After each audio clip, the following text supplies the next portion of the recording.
Okay. So our first order of business is the land acknowledgement. In the spirit of reconciliation, we acknowledge the land upon which we gather is unceded Mi'kmaq territory, Epigwit, Prince Edward Island. Mi'kmaq is covered by the historic treaties of peace and friendship. We pay our respects to the indigenous Mi'kmaq people who have occupied this beautiful island for over 12,000 years, past, present, and future. Any declarations of conflicts of interest? I do under the closed session, but I'll make that when we go into the closed session. Any? None? No. Okay. Approval of agenda? Moved by Councillor McKinnon, second by Councillor McTaggart. All those in favor? Okay. Councillor Duran, yea, nay? In favor? Councillor Beck? Yeah, fine. Okay. Okay, number 4, presentations. In favor. Oh, thank you. Sorry about that, Deputy. You're all right with that? All good. Thank you. 4A, stakeholder budget presentation. We have Mr. Don Love, Mr. Michael Corcoran from Charlottetown Harbor Order Authority, Inc. Chai, do you want to step up to the table there, sir? And Mike's hot. It's all ready to go, so. I know we had presentations, it wasn't last Saturday, but the Saturday before, and I think both of you were unavailable, so thank you for coming in, and we'll let you start, Mike or Don. Thank you, Mr. Worship, and appreciate the flexibility in arranging the schedules as I was out of town. Anyway, so I'd like to kind of give you a quick recap of the 2025 season for Port Charlottetown and see if this works. Great.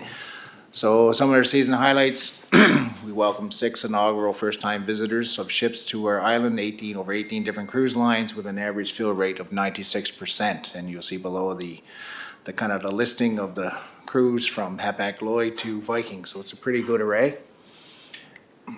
We had 2 overnight calls. The Pearl Mist was overnight. It's a vessel of about 200 passengers on May the 12th and 13th and October the 19th. So they had extended days in Charlottetown, which is always great to see.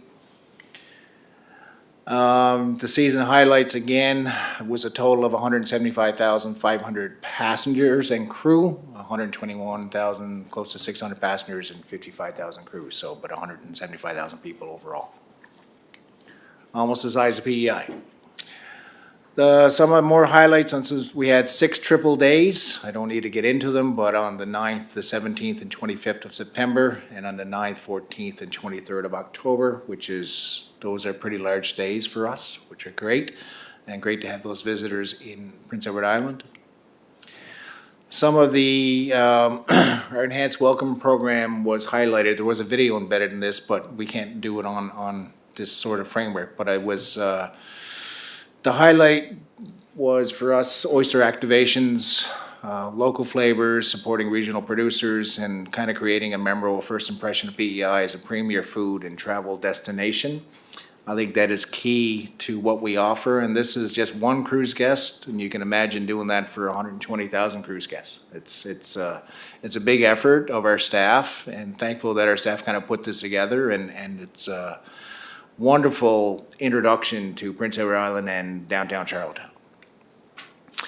One thing we incorporated this year, we're going to ramp up a little bit more, is on departure. We're going to call this a sail away drink. If anybody who's been on a cruise line, you typically have a sail away party from a port of call. For us, we use raspberry cordial, although some guests may have offered for a little bit of a different mix, but for us, as raspberry cordial is island known, island wide, and they really loved it. So we're going to kind of ramp up those efforts a little bit this year. Again, raspberry cordial to 120,000 people. You can go through a lot of cordial. Lobster PEI is another opportunity. We deal with the Lobster Association in partnership, Lobster PEI. We try to call it the Vibrant PEI Lobster Crawl. as many samples of, local made lobster and rolls and chefs come into the terminal and offer that up on select voyages throughout the year. Kind of reinforcing a lot of it for us is Canada's food island, because we're primarily an agricultural and fishing sector, is very key to tap into that foodie culture. And Prince Edward Island is starting to get a very good reputation for that amongst the world.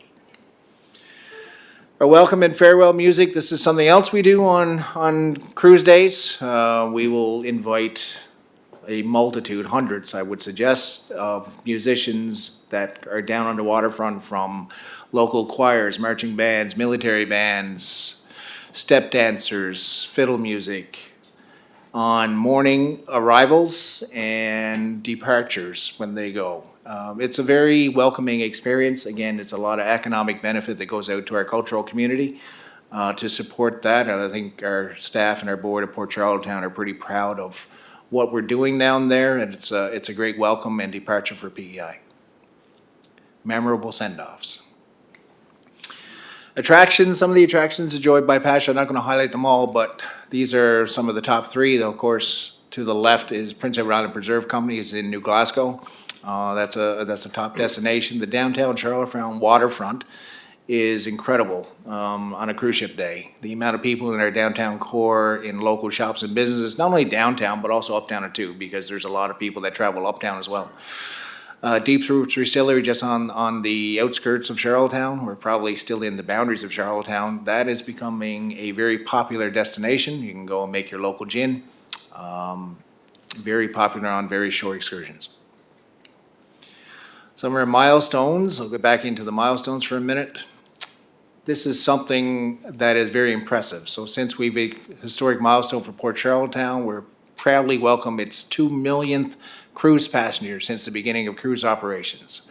Reaching this landmark reflects decades of growth, strong partnerships, and Charlottetown's continued appeal as a must-visit destination, while highlighting the lasting impact cruise tourism has had on the port and the wider community. I think if you've been down around the port over the last 10 or 20 years, you've seen pretty significant growth in that area, from an old chained up wharf when it was under control of Transport Canada to now a more vibrant destination and welcoming waterfront, and we want to continue down that path.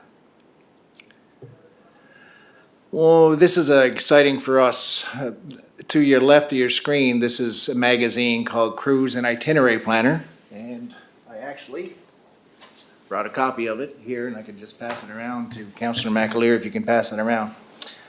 That is a worldwide magazine that goes on every cruise line office and destination planner around the world. If you go down to any of the corporate office, that's the Coffee Table magazine. Downtown Charlottetown and 2 cruise ships and in Charlottetown were featured on the cover of this magazine. And this was an effort that we put together, and it highlights Atlantic Canada as a destination and has pretty much a 2 full-page spread on the Atlantic Canada region, but in particular Port Charlottetown. So we're pretty proud of that. It kind of really includes a welcoming port, a rich culture, and exceptional visitor experiences, placing our community firmly on the international stage. And I will highlight that as international because it is worldwide for cruise and ferry partners. In June of this particular year, there was a Cruise Canada New England Symposium in Halifax, Nova Scotia. And at those particular symposiums, they're held annually, either in Canada or the United States. We go one for one at various destinations. This year was in Halifax, but when they host these particular symposiums, you get an opportunity as people come in to visit your destination. So Charlottetown in June, we welcomed over 24 cruise executives to Prince Edward Island, the highest number of participants hosted by any port in the region. And that's, by comparison, regional ports welcome fewer delegates, including Corner Brook had 2, Sydney had 5, and St. John had 18. And Charlottetown had 24. Curated tours and authentic local encounters. The visit offered an immersive and showcase of our port, our island culture, our visitor experiences, and what makes PEI a distinctive cruise destination, and strengthening relations to support future cruise calls to Charlottetown. And that was a phenomenal 4 or 5 days of hosting. And we hosted everything from luxury to expedition to contemporary brands. And they were blown away, and we went over to the symposium in Halifax, and some of the cruise executives came to us, and everybody said that we knocked it out of the park in terms of a place to see, a place to feel, a place to come. So we're seeing some fruits of our labor of that in the next couple of years. There we go. Some of the, this is just a little highlight of a new interactive photo display that we put, highlighting Canada's Food Island. We're kind of leaning into that brand because of the foodie trails and the foodie culture. It's a new interactive display. It's a 3D display. It features oversized displays of a 6-foot lobster, mussels, along with an A-frame QR code linking to curated recipes and installation highlighting island seafood, inviting visitors to learn, cook, explore, our iconic products of lobsters, oysters, and mussels, which are 5-star all over the world and especially all over North America. It is tremendously used as a backdrop for photos, and you can see the QR code to the right in the picture where they just click and go and you make it easy for them. And it's a very well-recognized event. That was locally made in Charlottetown with a business here. Where they hired an artist to create the sculptures, and it's a nice piece of work. Inaugural ceremonies, Mr. Mayor, you were in a few of these pictures. 20, we hosted the 6, the Island Princess, the Majestic Princess, the Celebrity Silhouette, Le Champlain, the MS Marina, and the Norwegian Star. These are all inaugural visits, meaning a ship of a particular brand is their first time visitor to Prince Edward Island, and it just kind of helps celebrate the strong partnerships to bring new vessels and visitors to our island. So it's a welcoming from us to the captain and the crew and to the passengers, and we kind of ramp up our efforts on entertainment on those particular days to ensure that the visitors have a 5-star experience. Signage, this is another one of we've adapted some signage into the downtown, not the downtown, but by the port certainly, to kind of increase the traction of where people can go, make it a little bit easier for them to go through. You see our interactive digital maps on the right-hand side. That's a project that we had undertaking, but really the signage on the poles, I think, sets us a little bit in a better light. We found it was a little bit needed a refresher, so that's what we did, and it really works.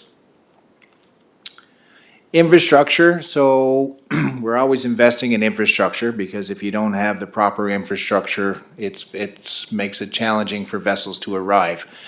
And when we're going after larger ships, you will notice to the right there's kind of 3 gray areas. So we had, those are new raised elevated bollard platforms that we can tie ships up when we have 2 ships at berth, and then passengers can walk underneath of those lines and not be obstructed with the tides and safety considerations and ease of passenger flow. Captains had kind of requested this, our pilots did, we paid attention to them, and this was a project that was completed in the fall of this year and will be operational in the spring of '26. This is a new skywalk. For those of you who just kind of see if how do I go back? I can't go back, can I? There we go. You'll notice to the right of those gray platforms, there's a bridge, and then there's a landing bridge where all the cruise lines kind of get off their ship. To the left image, this is a new skywalk that we're planning on developing this year. This allows us to access higher shell level doors, given the tidal ranges in Charlottetown of about 9 feet, which is pretty dramatic when you're dealing with passengers of, an age group of 50 to 50 to 90. I've had 92 and more. We need to get them off safely. Slopes are a big thing. Nobody wants to go down a steep slope. So we're going to expand the west berth over water, and you'll see it to the left-hand side where that gangway comes across the dock, and then that is a new addition, and the front face will be as high as really the bridge that presently exists now. and they'll walk for about 60% down the West Berth on a slope that is very mobility accessible. Actually, more than mobility accessible. That's a slope of about 5-to-1. We're going to increase that to about 8-9-to-1 because we want to make it comfortable for people to get off. This little skywalk is very expensive. The bollards alone and the skywalk, we're probably looking in the range of 1.4 to complete that project. But it shows our investment in our infrastructure. I think it's very important to have that sort of service, and our board is fully engaged and supportive into doing that. Some community events, again, this is a unique one that we do annually. This is the Spinco event. They bring out everybody from inside their walls to downtown Charlottetown. They'll have about 40 or 50 bikes out there. They'll run this all day. People doing a lot more better exercise than I can do, if you could imagine that, because I couldn't last for a minute on those bikes, but those guys do it for 4 or 5 hours in a row, and it's pretty impressive. But it's a community-focused event, 3 outdoor rides on the wharf, followed by, we put cold plunges on there and sauna sessions, and it's not something you typically think of a wharf, but it provides a stellar view of the Charlottetown waterfront, draws people in, and it's just a community activation. Our sales missions in 2025, these are a couple that we attended, one in Miami, our Canada New England mission, we see Trade Global in April, there's New England and Symposium in Halifax, another cruise symposium in Norfolk, Virginia, and I'll speak to that one for a minute. Norfolk is becoming to be a growing cruise port. More so, they were primarily focused on cargo, but as the cruise grows in Boston and New York City and a few other places, it gets to be a little congested, and there's not enough home ports for cruises to start coming up the coast to either Canada, New England, or going to Bermuda, or going down south. So we wanted to be front and center there, so we focused some missions down to Norfolk to kind of really educate the geographic region of travel agents on selling and how to populate the cruise lines, and the cruise lines themselves that, we're here. And we actually have one arriving this year in 2026 out of Norfolk, so that's good. And of course, the CLIA Cruise Forward Summit that was in Miami in November. That's always a good chance to go down and reconnect with your partners. So when you're dealing in a worldwide stage, you have to be kind of front and center. And if you're not, you don't do your touch points, you are forgotten about. 26 season outlook, we're looking at, these are the inaugural calls. We have another 6, I believe, the Seven Seas Splendor, the MS Vista this year, the Seabourn Ovation, Azamara Journey, Explorer 3, and Carnival Sunshine. Those are inaugurals for this year coming up. We have over 21 different lines, so you can see there's the highlight from Victory Cruise Lines in the bottom right to Viking at the top left, and 21 lines. That's a lot. So 21 different lines equals about 167,000 total passengers and crew, spread to be close to 115,000 packs and 53,000 crew, which is great. Again, one of the bigger exciting news that I'm going to get into, we have 3 overnight calls. So you can recall in 2025 we had 2 of the Pearl Mist of a 200 passenger vessel. But this year, we're having the Sapphire Princess do an overnight with us. She's about 25 or 2,600 people staying for an extended 2-day stay in Charlottetown. 4 triple ship days, the Norwegian Jewel, Eclipse and Mindshift on the September the 19th, 23rd, the 29th, and October the 14th. And apologies if I'm going fast, I'm trying to keep it on time for your council meeting. So 4 triple ship days this year. I talked about the Sapphire Princess, 2680 is a passenger count, 1,100 crew. They will be in the downtown core in September, and that is going to be a sight to be seen. And they provide passengers and crew with extended time to experience journeys, Charlottetown's vibrant evening scene, local dining, entertainment, and explore more of PEI at a relaxed pace. So typically, a cruise line would come in for 1 day. You might get an excursion in the afternoon, an excursion in the morning. That's 2. This ship will be able to get 2 on 1 day, evening excursions, and 2 the next day. So we're going to more than double the amount of excursions on that particular day. Founders Food Hall, of course, that is our sister property that we continue to activate in the downtown core. Obviously, it is great for our cruise passenger traffic, but for us, it's a community hub. We focus more on the community hub than we do at cruise traffic, to be perfectly honest with you. A strategic location. We do showcase all the local flavors of PEI, including international. Seasonal programming is offered throughout the year and on various times and weekends. Trivia nights, music, indoors, outdoors, events creating welcoming atmosphere. Yeah, it's a great spot to go. Celebration of community for us throughout the season. And Port Charlottetown is very proud of Founders Food Hall and Market to really reactivate that destination. We invest a lot in there. It's a good space. Proudly Celebrate, these are some of the highlights. We did one event back in April called Proudly Canadian Celebration that was just on the heels of President Trump's announcements on tariffs in the 51st state. So we thought what a great way to kind of flip that around. PEI Marathon, we engage with those folks to kind of celebrate wellness and use Founders to the best of its ability in supporting their activities. Summer Kickoff Market, we would activate the green space, your green space, to be honest with you, in front of Founders, and thank you for allowing us to do that. It draws the community and the kids and the families to celebrate the start of the season. We get into the Harvest Festival. This particular year, we held a Harvest Festival for a couple of days, highlighting an extended nighttime market. And you can kind of see we engaged local artisans and sculptors to do a pumpkin festival carving competition, which was extremely popular with families and kids coming in and seeing some of the artwork that was displayed. And you can kind of see it from the screen. It was probably the best I've ever seen, to be honest with you. So.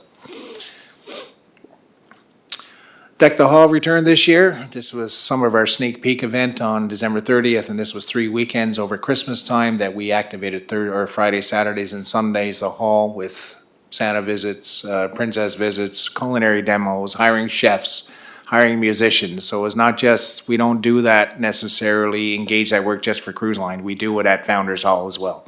So that is a big support of a lot of artists and artisans throughout the year. And we use Founders for that. Really good, welcoming and inclusive celebration, kind of bringing the community together and creating memorable experience for everyone. And Port Charlottetown's proud to be involved in delivering these types of programming for our community, because community is what it's all about, as you as City Council are obviously more than acutely aware. Capital City New Year, in collaboration with the City of Charlottetown, we presented that. This is, I think, our 3rd annual, if I'm not mistaken, our Capital City New Year.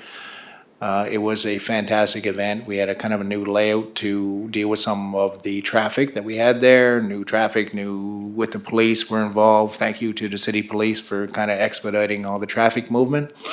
But it was a energetic and inclusive atmosphere and a memorable night filled with community spirit, ending with fireworks on the waterfront. And that's in collaboration with the City of Charlottetown.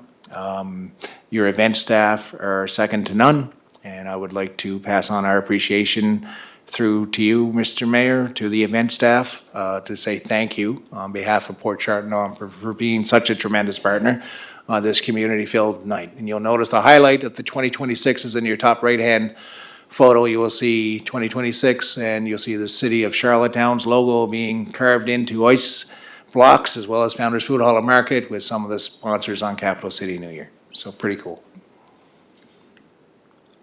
Commercial operations, I would not be remiss to mention all the good things Port Charlottetown does, but in particular, one of the biggest important things that we do, and a lot of people don't realize this, is we play such an integral role in receiving our essential resources. We don't just operate a tourism port, we operate a commercial port, and we have to balance those needs effectively with all of our stakeholders. 98% of our fuel supply for PEI arrives via Port Charlottetown. Sand and stone, and your roads, your infrastructure, your communities, your road building, your schools, all that is primarily shipped through, I won't say all, but it's primarily shipped through Charlottetown in bulk commodities. Fertilizer for our agricultural communities imported all over the world, supporting our communities. It's a critical piece of infrastructure. And I would suggest critical because we have a deep water port and it's accessible all year round. with the help of icebreakers, of course. But if you need it, we can get it there. And I think that should not be understated, it should be overstated, because having a critical piece of infrastructure in your downtown core, access to your capital city, is pretty important. So the request for us today, to be honest with you, is to, as you can see from the slide deck, we are investing heavily into our community, heavily into our infrastructure, and we would respectfully ask for a grant in lieu of taxes for the municipal non-commercial portion of our property tax bill of $31,262.87. It's an annual ask. We would appreciate it if that could happen again. We have some major projects in the hopper, and this goes a long way to just even help and support some of the infrastructure that we do, or community programming that we do at Founders Hall, because we take all of our revenue that we make as a port and is reinvested. Okay, everybody thinks it's a government entity. It's not. We run it like a business, but we don't, that business revenue goes back into the community. It goes back into the things we do at Founders Hall, goes into Deck the Halls, it goes into Harvest Celebration, it goes into community, it goes into the tourism product, the economic benefit that is spread large and wide on this island. And I think sometimes people take it for granted that ships just show up. But there is a machine behind the port. The port is a machine. It's an economic driver, and I can only say that. Mr. Love, I don't know if you wanted to say anything, but that is kind of our request. I'll turn it over to Mr. Love. Donnie is our liaison director on our board.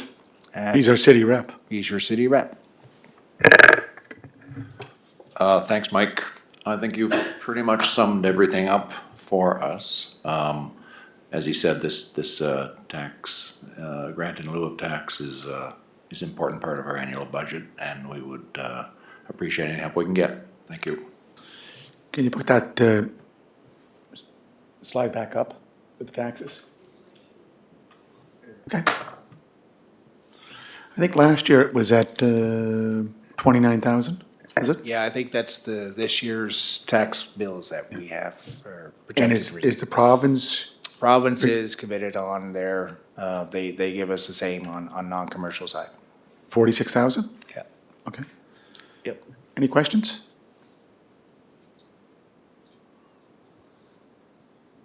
Yep. Councillor Tweo.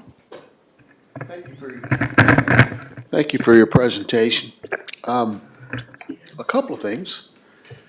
Have you ever done an independent or requested an outside independent review of the cruise ship industry to see what truly are the economic spin-offs for, for the business community in Charlottetown? And I guess if you want to, you mentioned some of the destinations outside of the city. I'd certainly be interested in an independent synopsis just to see exactly what the spin-offs are and who's able to take advantage of those spin-offs.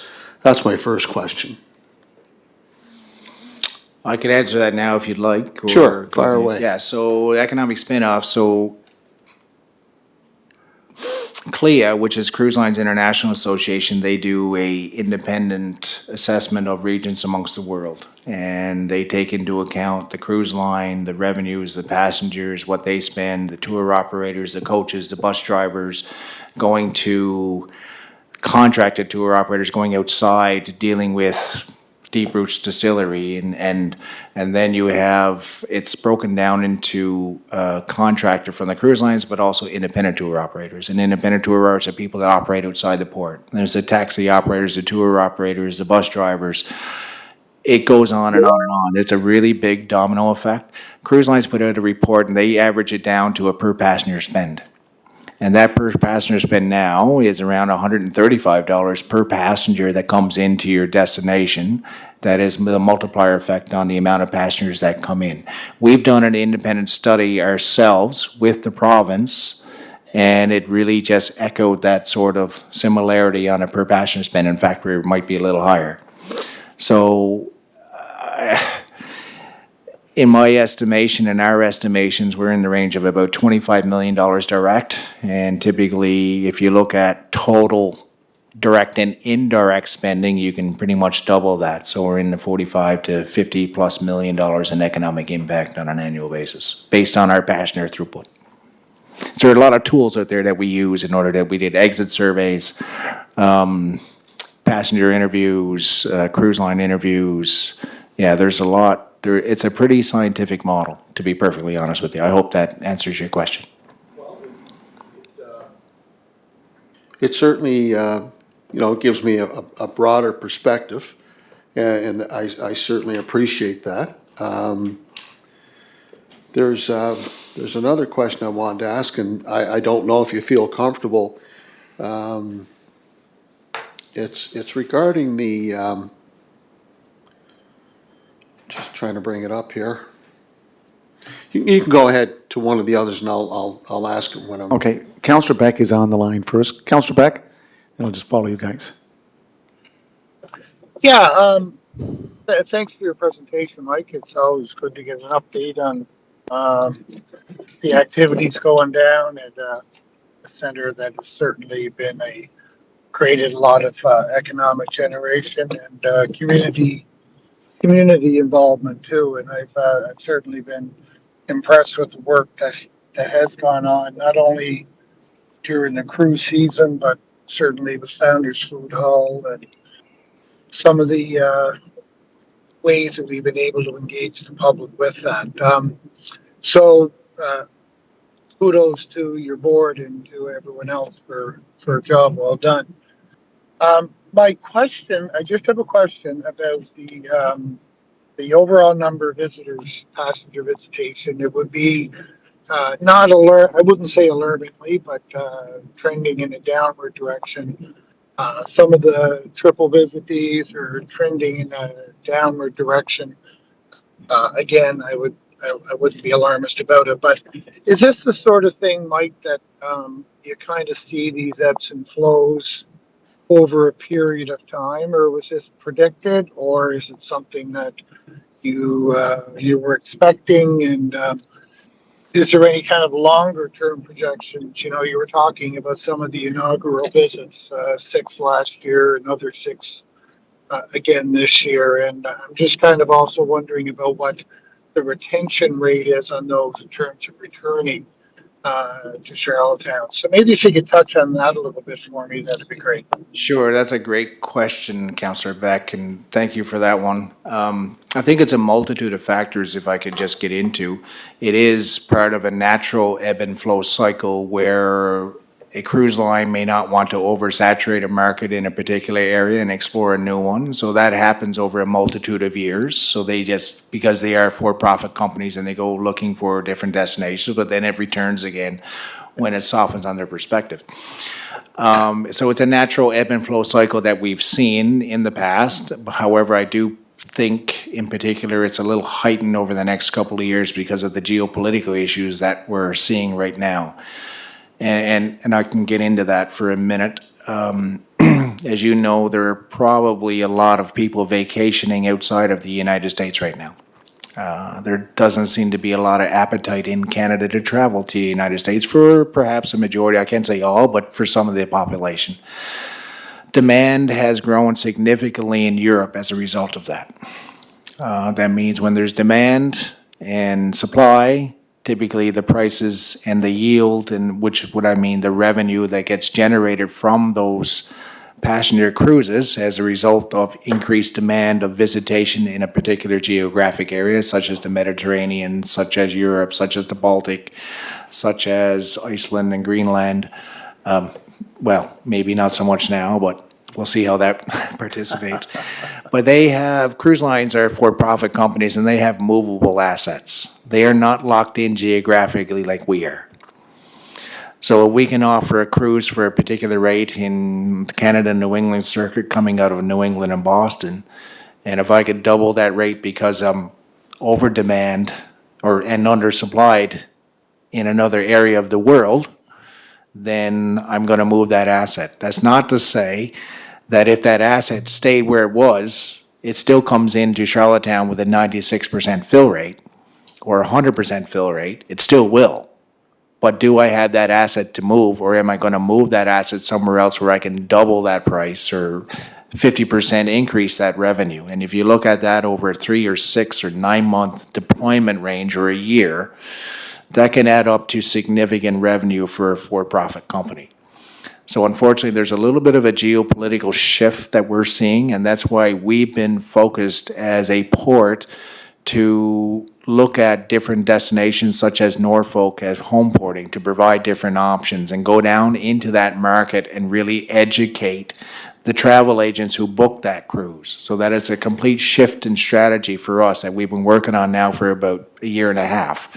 Because if we can increase and educate them about the benefits of Atlantic Canada more than what they already know, then perhaps we can increase the yield that can somewhat compete with that geopolitical issue. We just cannot stand by and sit idly. We have to be a little proactive in our approach.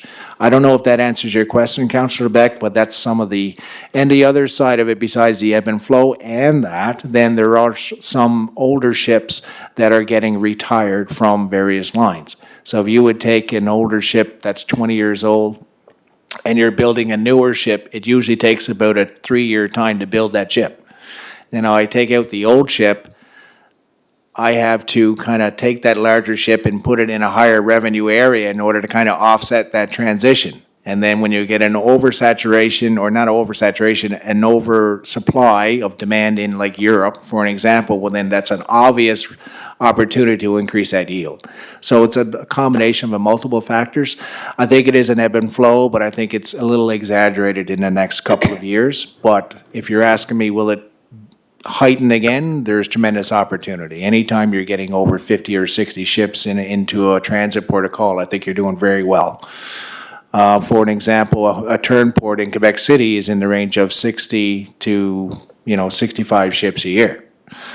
We're on schedule for 79 to 80 ships a year. So we're still punching way above our weight, to be perfectly honest with you, and that's why our focus is on Canada's Food Island, that attractiveness, getting the 24 cruise executives here in the symposium, punching as loud as we can to show the worthwhile visit to our destination, and that is key. Good. Thank you for that, Mike. I appreciate that. Councillor Bernard? Councillor McAleer? Thank you. Thank you, Mike and Don, for the presentation. Obviously, you're pretty passionate. That's I've been you see accused is of that you're doing a before, great yes. job. Yeah. So, I do want to say, appreciate your comments towards our event staff. It's obviously great to hear that feedback, great to hear they're doing a great job and are helpful to you. One of the things I think is a nice touch is the marketing opportunities that you've opened up for a lot of cruise ship passengers that are visiting PEI. So I seen you had oysters, I believe. Was there lobster? There was So what are the products? Oysters, lobsters? oysters, lobsters. We primarily oysters and lobsters and raspberry cordial. Yes, okay. Because obviously people talk, and that's an awful lot of customers that are testing those products. So I'm curious, are those products donated as advertising, or do you guys purchase them for all the cruise ships? And this is something that every cruise ship. Yeah, it's Is the not, the cruise opportunity ship does not purchase them, the port does, to be Right. honest with you. We work with our lobster PEI. If they can donate some, great, but it does come at a cost, there's no doubt. There is a donation, but there's also, you can only donate so much. And, Yeah. that's, now, we don't do it on every cruise, it's select cruise days, Okay. okay? So lobsters would be on select cruise days. Not that it's every day. Oysters would be on other select cruise days. Entertainment, pretty much every day. Raspberry cordial and sail away drinks, you have to pick your brand and pick your alignment to really heighten the experience of what that passenger wants. So it's a combination of both, but it's something that we feel is important as an investment from the port to continue to do. And we Well, want to thank our partners for No, leveraging that. it's a great idea, really, it's great. So, I mean, great presentation. I mean, it looks to me like you guys are definitely punching above your weight and doing a great job. So, thank you Thank very you. much for that. Councillor McAleer? Yeah, no, thanks, Mike and Donnie, great presentation. Just curious, just to understand, the the synergy or the connection, you meant the preserve company was mentioned, so is that them supplying you guys with product, or are the guests going out there, or? Yeah, so and then- typically And it's then a- the other it's a one, and then tour. you can answer both, just wonder how that works, or the synergy, and if you could clarify for me, so I understand the overnight call thing, and the significance of that, what that means? So first, I'll answer your question on the Preserve Company. So the Preserve Company is what's referred to as a contracted tour operator. So that's a stop on a tour that, 50, 100, 200 people or 500 people might go there throughout the day at various times. And they host and go to the gardens and go for dinner, and they package it all together, and they do a phenomenal job on it because the scenery out there is phenomenal. So that's how the Preserve Company, and then, we do a lot of packaging from there that we send out to the cruise industry too. So, as thank yous and stuff like that.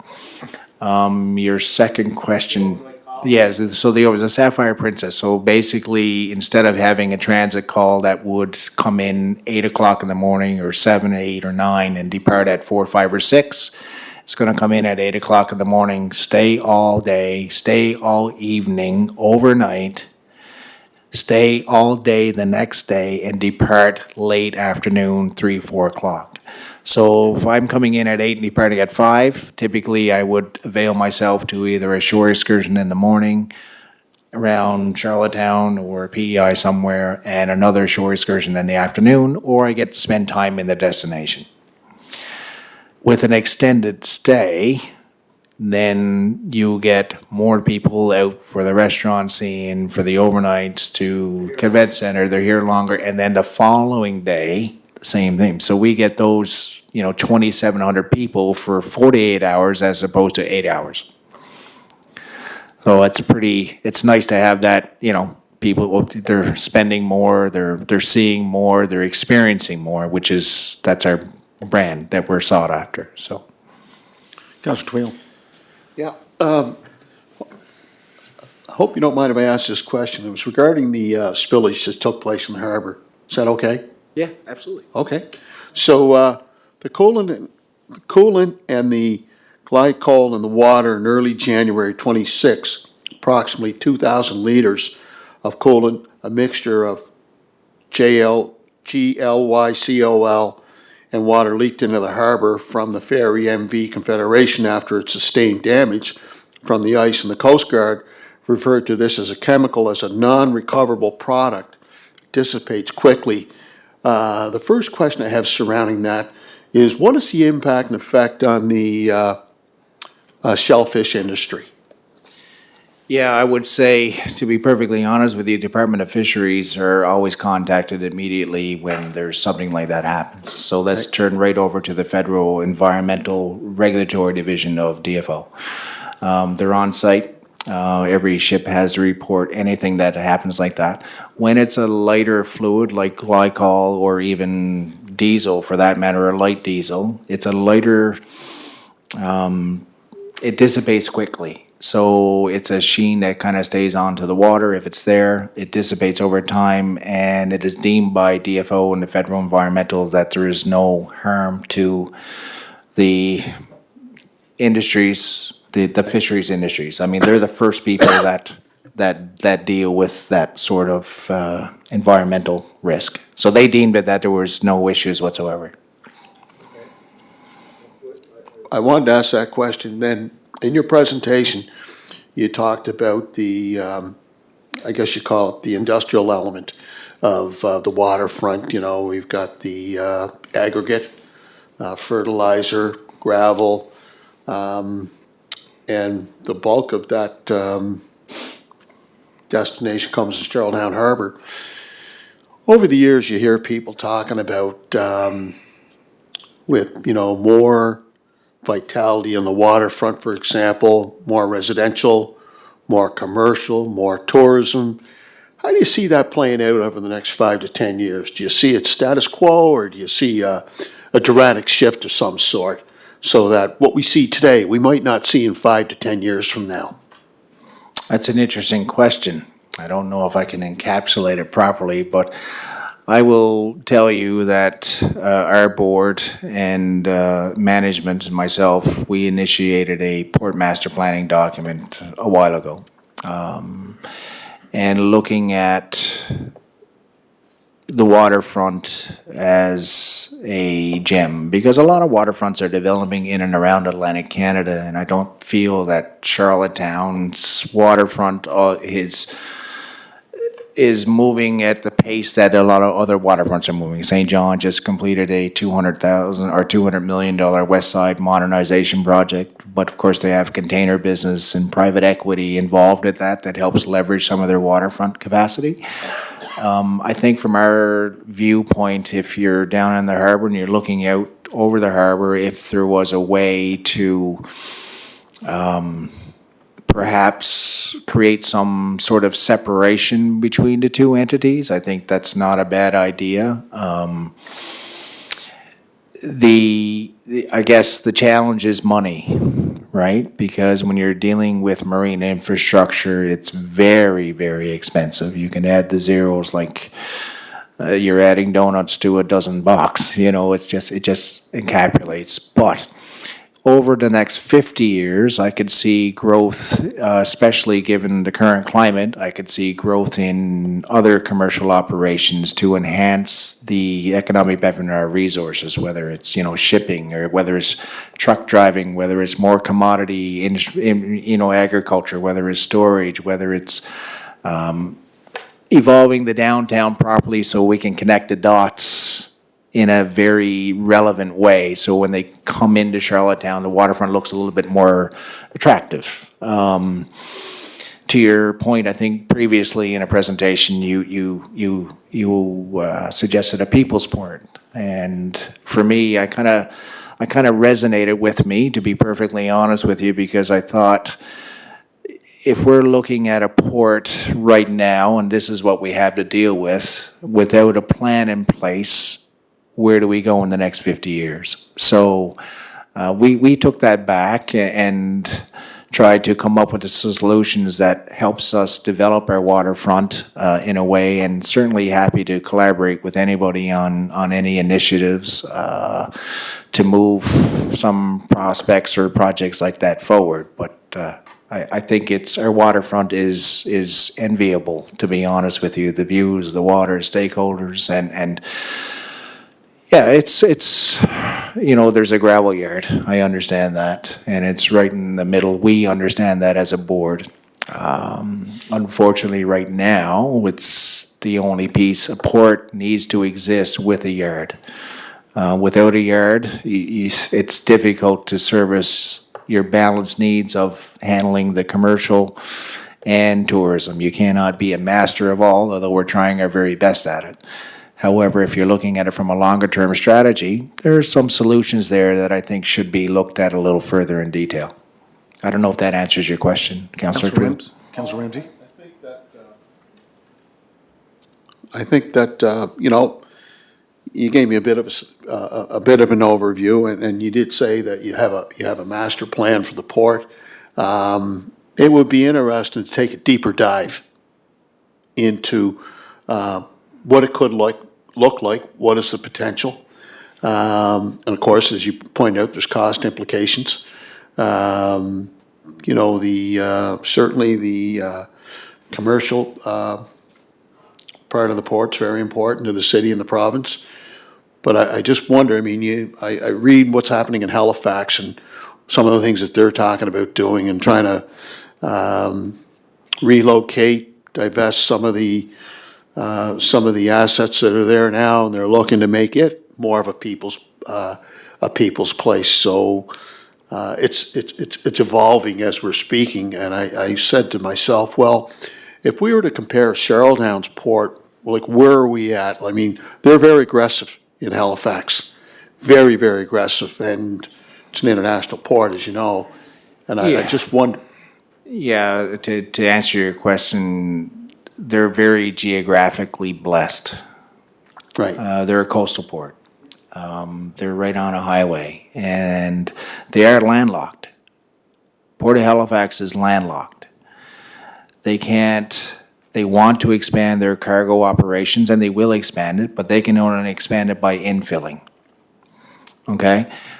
They are, although they're trying to, they are a people's port in some perspective on the waterfront with larger boardwalks, et cetera, very connected. They've done a wonderful job over there. But they still have a commercial part of their operation, and they have, the cruise business in the summertime, and the fall of the year. So they're trying to balance that sort of relationship, no different than we are, just on a little smaller scale.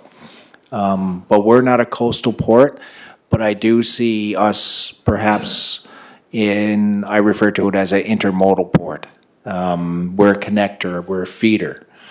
So there's perhaps options to be explored or dive deep to in the future of, how can we help them be successful and us be successful at the same time? Yeah, yeah. So It's- that's kind of part of our. It's a deep water port, doesn't freeze over, and the Atlantic Naval Base The is Naval there. Academy is Yeah. there too as well. So they St. have a John, lot of St. John diggings. is a port for Irvin Oil to take in oil from Venezuela and other countries. Yes, they are, but they also have been growing with DP World as a container port. Correct. Massively. They've Correct. almost tripled their crane capacity over there, but they have land and they have dockside. And so it's been very beneficial, but it all started off with a vision, about 10 years ago with Senator Jim Quinn. Yeah. So- And that $280 million investment down the waterfront is provincial, federal, And private. private. And private equity. Yeah. Pri- Yeah, Councilor DP Ramsey. World primarily. Thank you, Mike and Don, for it's very informative, and you already answered my question, I believe, Mike. The question I was gonna have is per passenger, like it's about $135 right now, It's- and that's up from, let's say. Yeah, so in 2019, I think the last economic impact study from CLIA was around 104. So it's increased pretty substantially. Okay, thank you. No, that was a question you already answered, so thank you. You're welcome. And just to follow up, any spills or any issues that face that harbor because it's cruise ship or it's a ship in here dropping off aggregate, there are mitigation plans in place through the Department of Environment and Fisheries and Oceans, correct? Yeah, it depends on the level, to be honest with you. It's really all a determination by the federal government, to the federal regulatory and the DFO, Coast Guard. If they deem a response, then the response team is initiated out of Halifax. Yeah. The emergency response, I forget the exact name of it, but they just take it over. And the cleanup becomes a responsibility of Fisheries and Oceans? The cleanup becomes a responsibility of Fisheries Oceans, but then it goes back to the bonded, whether the ship is bonded, Right. whether they were, et cetera, et cetera. So it just goes down that path. You will, in the paper, it was just announced that the NCR from last year, It was last year, it wasn't was this year? last year, Yeah. that they just fined the NCR.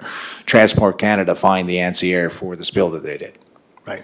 Now, there was no impact because it was a lighter fuel and it dissipates and it was, but still it's always a concern. There's no doubt. It's no different than a car crashing on the roadway and having an oil spill or gasoline spill that your fire department has to deal with. Yeah. We just deal with it on the water, you have to deal with it on land. Yeah. And And the that's- city's done its part by cleaning up some of these sewage lagoons, Stratford, East It's- Royalty. Yep. And now if we could share services with Stratford, Cornwall, and Charlottetown and create a regional utility that would take care of these issues, it'd be a lot better for all of us. Thank you, Michael. Thank you, Don. You're doing a great job. Appreciate your service to the city. Thank you. Parking management strategy presentation. Maybe just before you go, Don or Michael, Deputy, any concerns, questions, or Bob? I'm good, thank you. Yeah, I'm good with the presentation. My questions will be more as we kind of go through our whole budget process, but thank you very much, Mike and Don, for coming in. Thank you. Okay, we have Albert and Mr. Tweel. And who's coming in on Teams? Is it WSP, their engineer? Okay.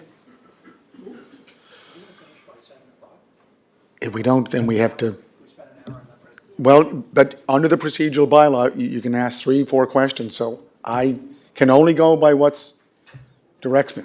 That's what it is. Okay. Do you wish to start, Albert? And do you have someone else to bring in? Gonna pass off Riley, introduce. Thanks, Your Worship.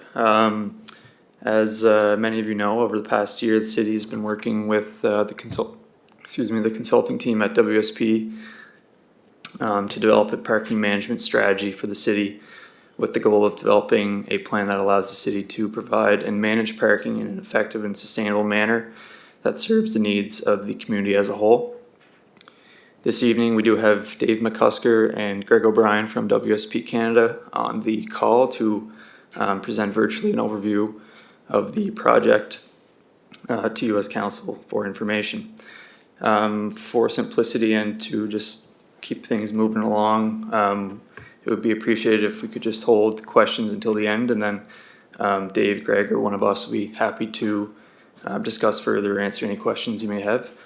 So I'll turn it over to Dave and Greg at this time. Thank you. Thanks, Riley. I'm Dave McCusker. I'm Senior Transportation Engineer with WSP. And Greg O'Brien here as well, as Riley mentioned, with WSP. It's the practice lead for traffic and transportation for the region. And we're working to bring up our presentation here. So.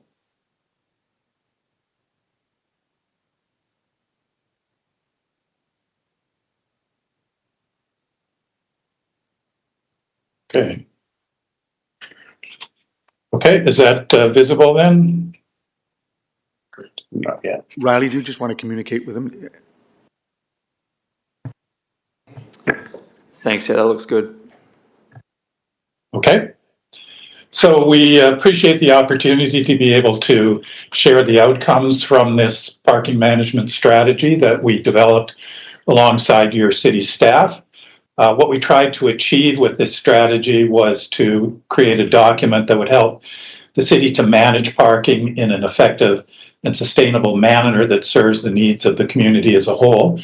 To do that, we undertook a number of steps. We did substantial engagement with the community and stakeholders in parking. We used that to help us identify issues, challenges, and opportunities for improvement. We developed some recommendations to help optimize parking resources, and as you'll see later, that included the expansion of off-street parking. We wanted to determine if parking supply was meeting demand. Everybody has their opinion on whether there's enough parking or not. We wanted to try to quantify that to the degree that we could to have an objective measurement of whether that was the case or not.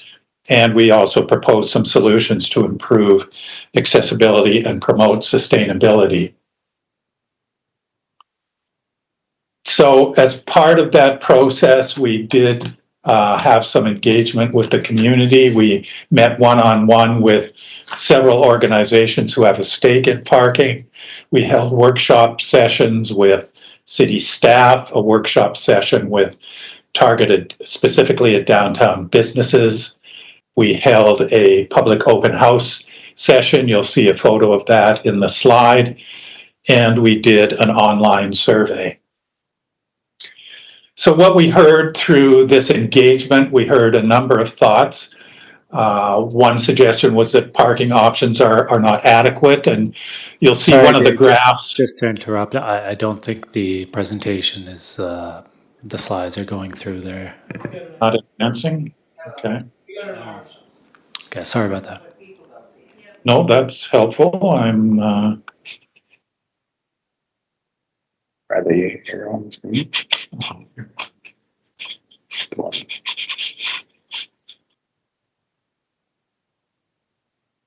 There we go. That's good. okay.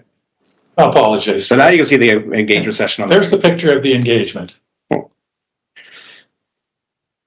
So, as I say, we did do an online survey, and this graph shows people's answer to the question, are short-term parking options adequate for customers and clients? And you can see many people said no, but that wasn't always the case. There were some people who felt parking is currently adequate for customers and clients. So we've also heard concerns about sidewalk patios and the parking spaces that those occupy, concern with buses on Grafton Street and what a solution to that might mean for, again, on-street parking spaces. We heard quite a bit of openness to new technologies for parking payment. We did challenge people with the idea of replacing parking meters with multi-space pay stations, and we're quite surprised how people were accepting of that. We heard that there's a need for better communication with the city regarding parking issues, and a suggestion that a parking commission might be needed to better manage parking as a municipal service. So I did mention we were trying to quantify whether there is a shortage of parking or not, and we did this by comparing the existing parking supply. We did a field count of the number of parking spaces, and we compared that with what we projected as the demand for parking based on the square footage of businesses on a particular block, what type of a business it was, what typical rates for parking generation are for that type of business. And we produced this map, a block by block scan of parking shortages and parking surpluses. So the blocks with the red blocks on it have what we measured as a shortage of parking, and then the green blocks, and you can see those kind of align with where the parkades are. More parking than is needed for the generation on that block. So overall, there does seem to be a shortage of parking, and it's concentrated mostly in the Grafton and Queen Street area.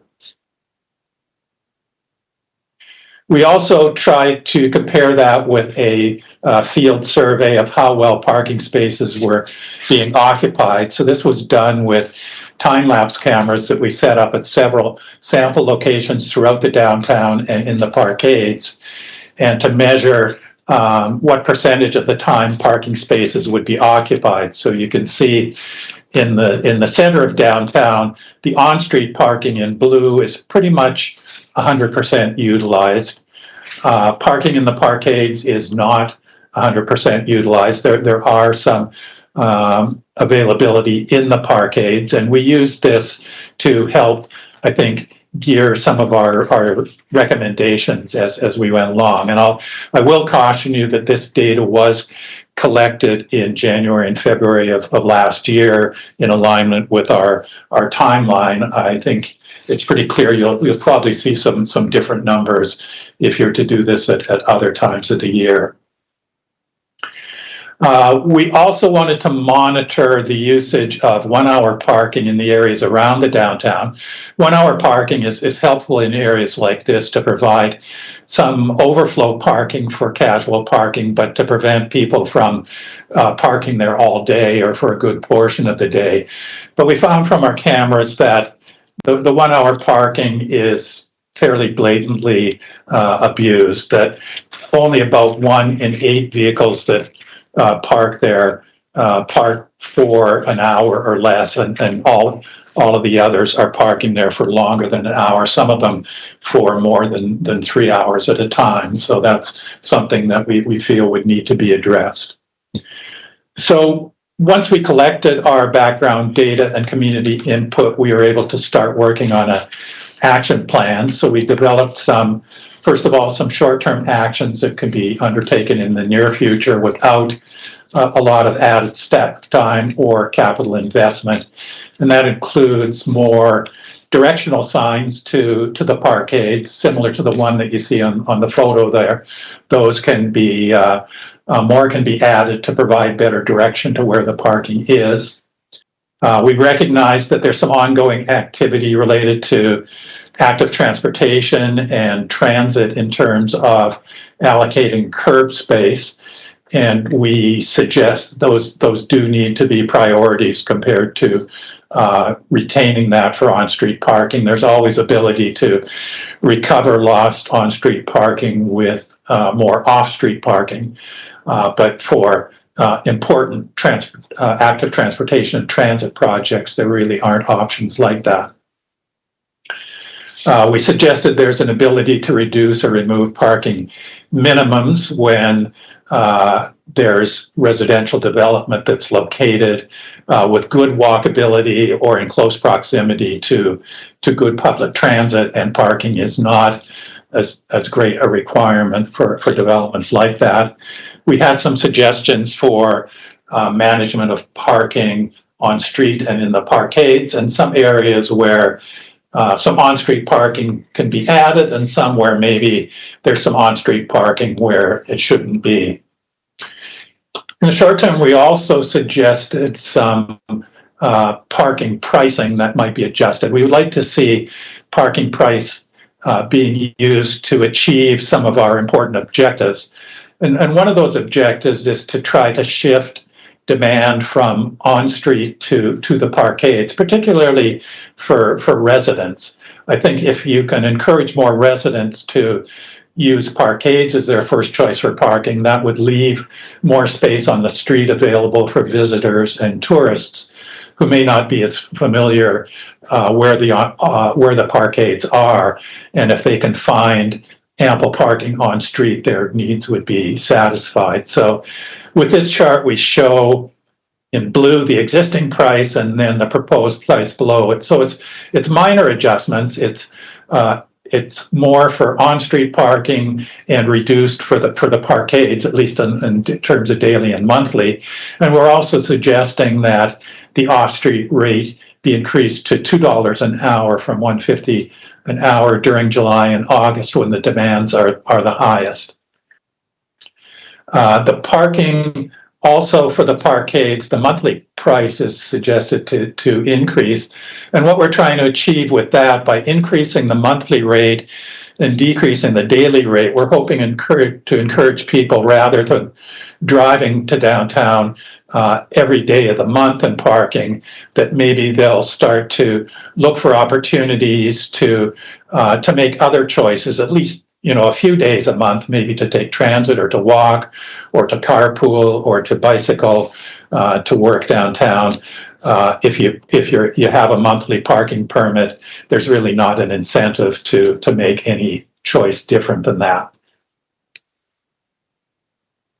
In the medium term, we're suggesting the creation of a parking department or a division or something within the organization. We feel that the importance of parking as a municipal service really merits the creation of a full-time person, a go-to person to be able to help plan and coordinate activities related to parking.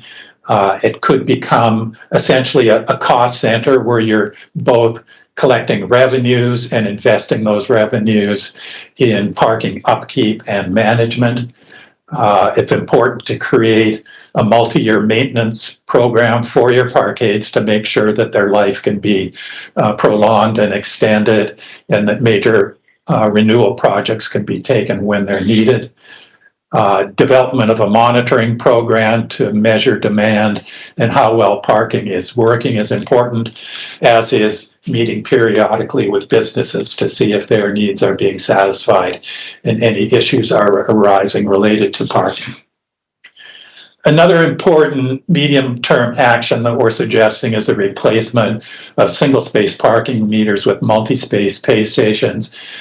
This type of an activity is being done throughout Canada and Atlantic Canada. Essentially, most cities are finding that multi-space pay stations are better meeting their needs in terms of managing parking. For the customer, they're important because they offer more convenient payment options, such as payment by card.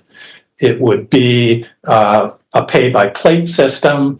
There's a photo of a multi-space pay station on the slide, one that's in use in Halifax. And what you do is you park, you find the pay station on that block, you enter your license plate number, and the amount of time that you want to park for. You enter your payment in cash or with a card, or you can use the Hotspot app, and then your license plate number and that time is registered in the system for enforcement people to check on. By using the multi-space pay stations, there's also an opportunity to expand your payment area from the downtown into residential areas, but at the same time exempting residents who live on that street from having to pay. So their license plate number of the vehicle they own would be registered in the system as being, continually paid for parking in that area. In the longer term, we think there's a need to add additional off-street parking, not only for potential loss of on-street spaces due to activities like sidewalk cafes, bicycle lanes, transit stops, and such, but to accommodate growth in the downtown, economic growth, and the generation of more parking demand. So one of the suggestions was to convert a surface lot at the corner of Great George and Sydney into a two-level parking. It's not a large structure. Most of it is at surface level, so it doesn't interfere, we believe, with the historic appearance of that particular area, but can essentially double the amount of parking on that site. We suggested looking at opportunities for expanding existing parkades. We know there's been some discussion with the Green Street Parkade in terms of an expansion of that in association with a potential private sector development. And then there should be an exploration of opportunities to create a fourth parkade, and we give in the report some suggestions of how and where that might be done. So just a quick table showing the financial impact of the recommendations. In the short term, it's some fairly quick and simple solutions that require minimal investment and a minimal additional staff time. But then in the medium term, the conversion of parking meters to pay stations would be about $1 million project, along with some added staff time and creation of a position within the organization to manage parking. And then in the longer term, the parkades, it's difficult to put a number with that without knowing exactly what that would look like, but we put a figure in there to suggest the magnitude of what an investment might be to increase the parking supply. So that's just a quick overview of what we put into the document. Again, we're appreciative of the assistance of staff and the Downtown Business Association in getting to the community and putting together a plan like this, and we're more than happy to answer any questions that have come up. Albert, Riley, do you want to add some points of interest, points of information? Yes, thank you, Your Worship. I just want to add thanks again, Dave and Greg, for your presentation. So the report that WSP has presented here will be coming to our Public Works Committee, and then it will come to Council as well. So the full report will be able to be viewed, but we wanted to bring in WSP to do this presentation as an initial kind of overview of what's been happening. And obviously with that and the short, medium, and long-term operational costs and capital costs will be discussed through budgets that are ongoing. So thanks again, Dave and Greg. Thanks, Dave. Greg, any questions? I know it will be going back to the Standing Committee for Public Works, correct? With Dave and Greg making the presentation again, or just your own presentation?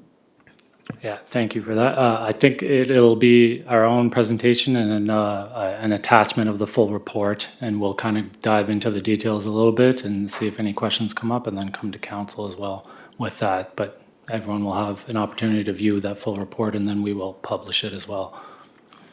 Okay. Councilor Twill.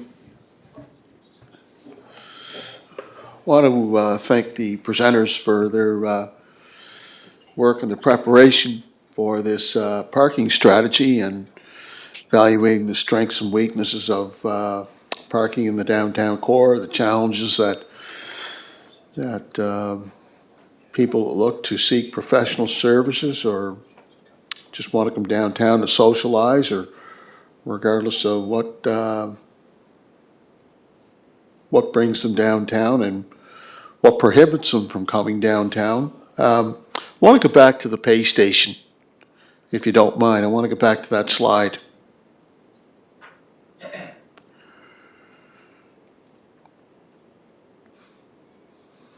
Yep, there it is. So a few years ago, there was something similar that was attempted here in the city. 20 years ago. Pardon me? 20 years. 20 years ago, 2 decades, number of years ago. Nonetheless, that was attempted, and with all due respect, it didn't go over very well, considering the weather elements, the challenges, the stickers or the cards, and eventually we went back to the parking meters. Why would this concept work when the other concept didn't work so well a number of years ago when the city of Charlottetown attempted that? We did have it, a number of them installed, and then it got to the point where we had to eliminate them.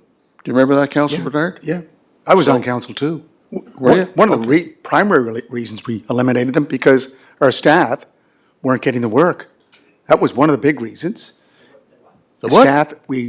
Staff were replaced in fixing and collecting the money. Now we don't worry about collecting the money because the money is collected by security firms. There was problem with the. But revenue was up 50,000 in that term, that term or that time that we had the pay stations. Yeah, so to the presenters, anyway, there was a negative reaction to it, and my question is, if that didn't work back a number of years ago, why will it work now?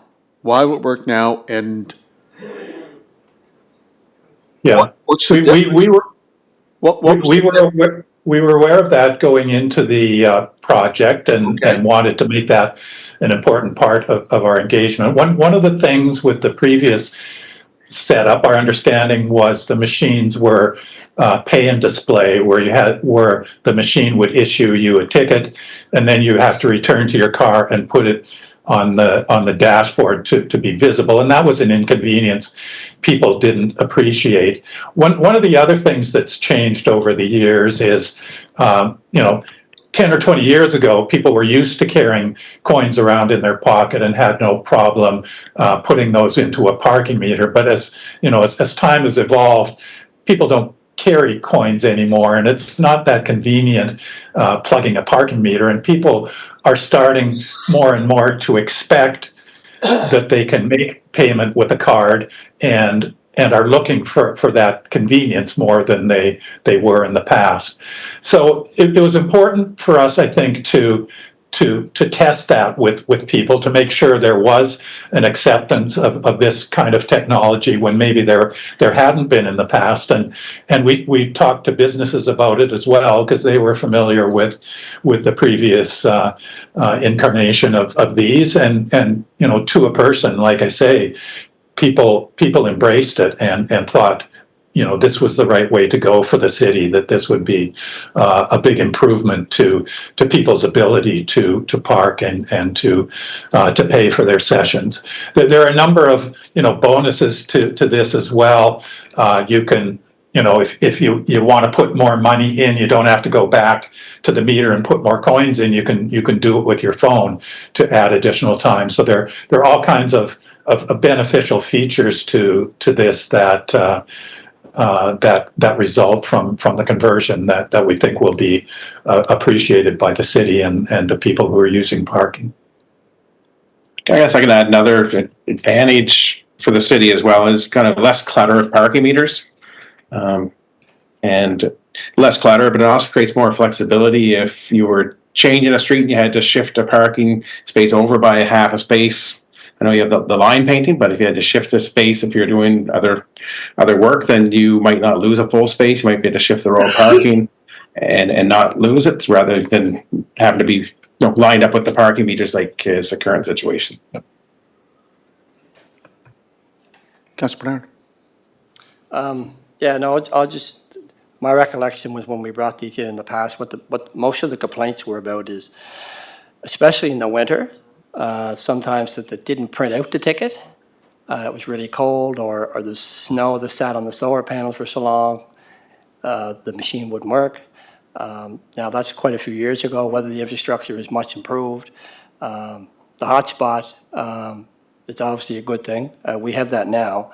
But I think the other complaint was you're crawling across snowbanks to get your ticket. You're crawling back across the snowbank to put it in the car. You open up the car, the wind's blowing the ticket on the ground. There was a lot of complaints that way. Now, I don't know if this works the same now. You still have to put a ticket on the dash or not. But there was just a lot of frustration when we tried that. That's one important distinction, is that there's no more printing of tickets. You enter your license plate number with the buttons on the screen, and that's it. You're done. You're registered to park in the downtown for that amount of time. There's no ticket printing. There's no returning to your car. It's all done on the spot. Okay. So if you're running late for a meeting, you don't have to run back to your car. If it's raining, you don't have to run back, put a ticket on the window, and That was a lot of the complaints in the past when we tried it. And Yeah. Dave, Greg, they did have options for credit cards. Plus, the monitor allowed the city or anyone to advertise what was going on. Councilor Twill? I want to ask you about the expenditure. Did you say $1 million to bring this particular device and have them installed throughout the downtown? Did you say a figure of $1 million? Yes. does that include the expanded area as well? Expanded No. area? No. That's for the downtown. So that would be one machine generally on every block. Right. So what's the cost of one machine? I think it's about $20,000. If Okay. I'm not mistaken, it is in the report somewhere. Okay, so, and this is probably in the report, but I'll ask the question. In terms of maintenance, so we have to have someone on staff that would have to, become familiar with these particular, this type of parking device. So they'd obviously have to take a course, have the necessary training to be able to handle any maintenance challenges that come up? Yes, or you can enter into an agreement with the provider of the technology that they would do the maintenance on your behalf. That would be an annual operating cost. You could do that either way. Okay, and where did you mentioned a parking commission, where did that concept come from? There are some cities in Canada that do have kind of an arm's length commission that will operate parking on the behalf of a municipality. That was suggested to us by some of the business owners and the Downtown Business Association as what they thought was a good solution to parking. We didn't recommend it in our study. We recommend instead creating a division within your municipal organization to manage parking as opposed to an arm's length organization. And we do present in the report a table of a number of different mechanisms to manage parking and why we recommended to do it internally and kind of what the pros and cons of each of those are. Talk about the expanded areas. Can we go back to that slide one more time, please? Oh, I look wrong way.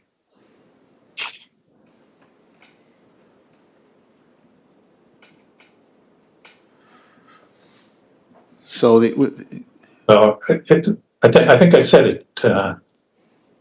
Yeah, expand the parking payment area into residential neighborhoods. I didn't mention when I was on this slide.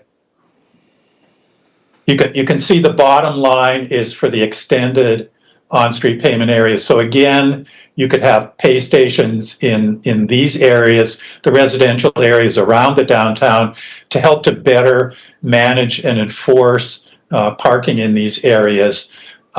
You could charge a reduced hourly rate to park there because it's less convenient than parking right downtown. You could even have a daily rate that you could have. You would want to make sure that you don't have these streets saturated with parking because residents still need on-street space for their needs.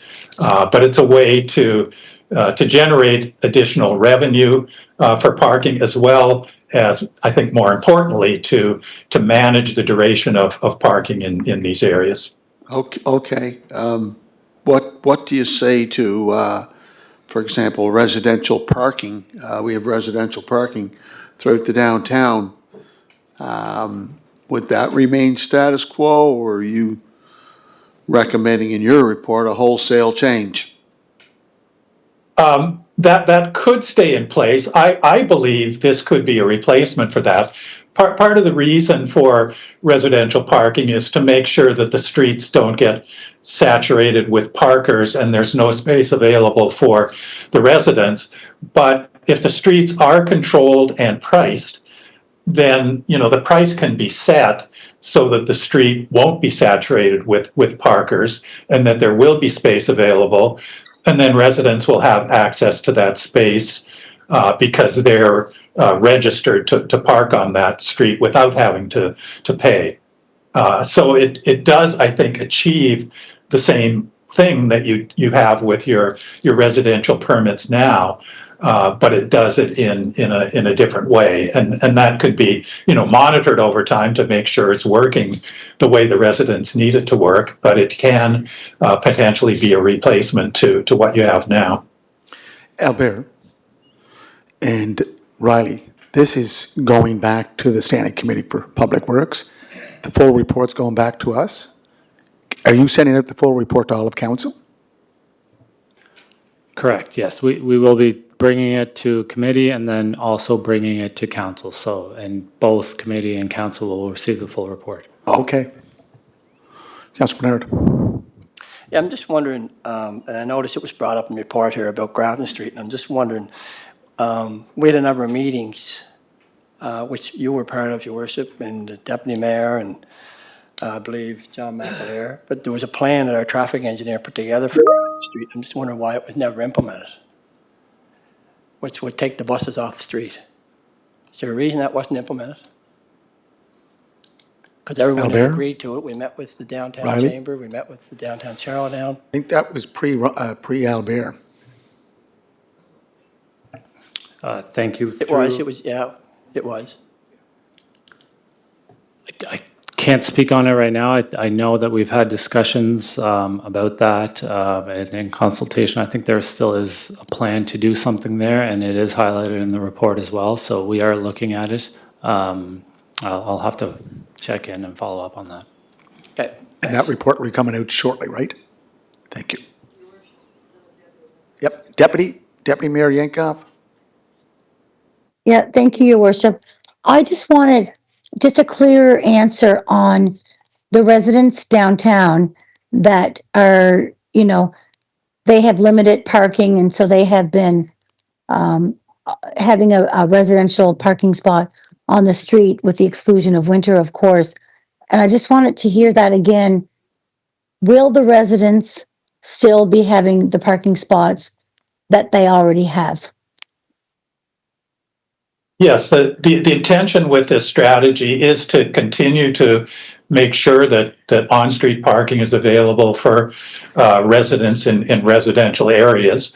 That can be done either with a permitting system or potentially through pricing. It would never get to a point in our mind where there would be a space designated for a resident. It would really just be measures to make sure there's always availability of parking on the street for the residents who need it. And Dave, you're responding more on the, I guess, expanded area rather than the downtown core where there may be some Right. spaces now. That's right, yeah. The existing areas that don't currently have parking meters. But there's designated spaces downtown now. They could be, you know, instead of a parking permit, if this scheme with plate, they could have a registered plate that, you know, certain plate numbers are permitted to use those spots. And the signage would be similar to residential Which we parking. have now. And just a follow-up question, if I could. Sure. Would you be suggesting that the price for the residents that currently have the residential parking pass, would you be anticipating that price to stay, within the same price point? Yes. I think the language we use in the report is to say it should be just a nominal annual fee. I'm not sure what you charge per year now, but it's really just a nominal fee to cover, administration. It's never attempted to be like a high number to try to influence their need for parking. It's just a token fee. Good, Deputy? Yep, that's great, thank you. And Dave and Greg will be following up with us at the Standing Committee for Public Works. Hopefully that we can ask questions.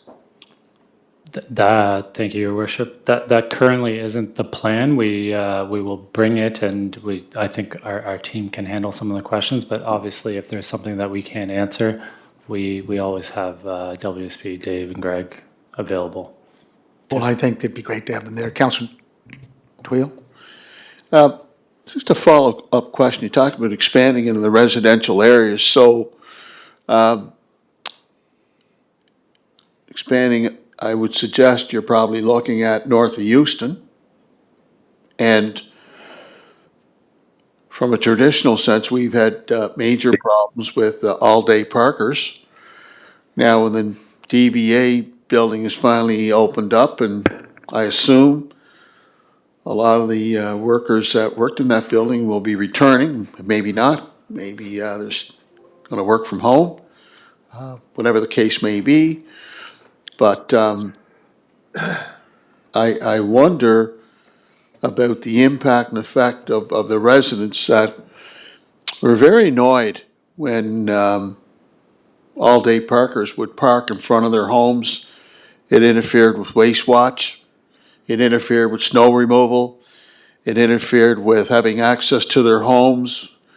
If they went out and got groceries, they couldn't even park in front of their own home. They'd have to park down the street. This is a major sore spot with the residents, and I'll throw a few streets at you: Walton Drive, Upper Prince, Passmore, Chestnut, Bayfield Street, even far as up as Reserve. So I just think we got to be really careful here on how we go about this. And I'll tell you, there better be some rock solid collaboration on the buy-in from the residents. Or we got to be really careful. I just want to stress that, and I want to be on the record, because it's been a major issue the past number of years, all-day parkers. And some of the residents are going to push back saying, well, why would I have to pay to park in front of my house? My property taxes are paying for that. So just wanted to bring that to your attention, gentlemen. Yeah, if I could add, because I think it is a really important aspect of this strategy.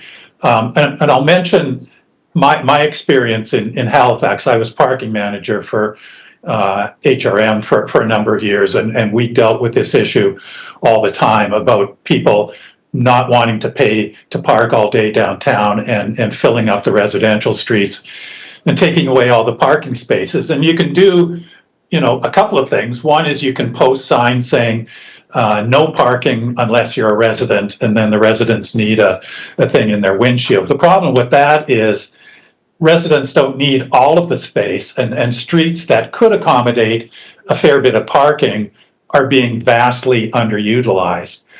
You don't want the streets swamped with parkers, but if there's a method that you can kind of manage the number of people who park on the street, and in my mind, the way to do that is to charge for parking.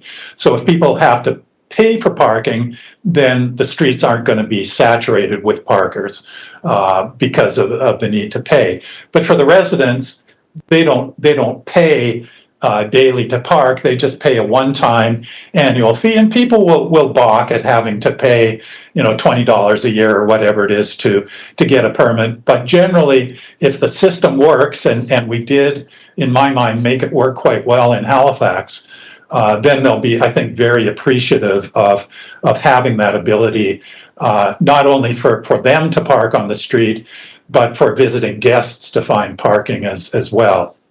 Okay.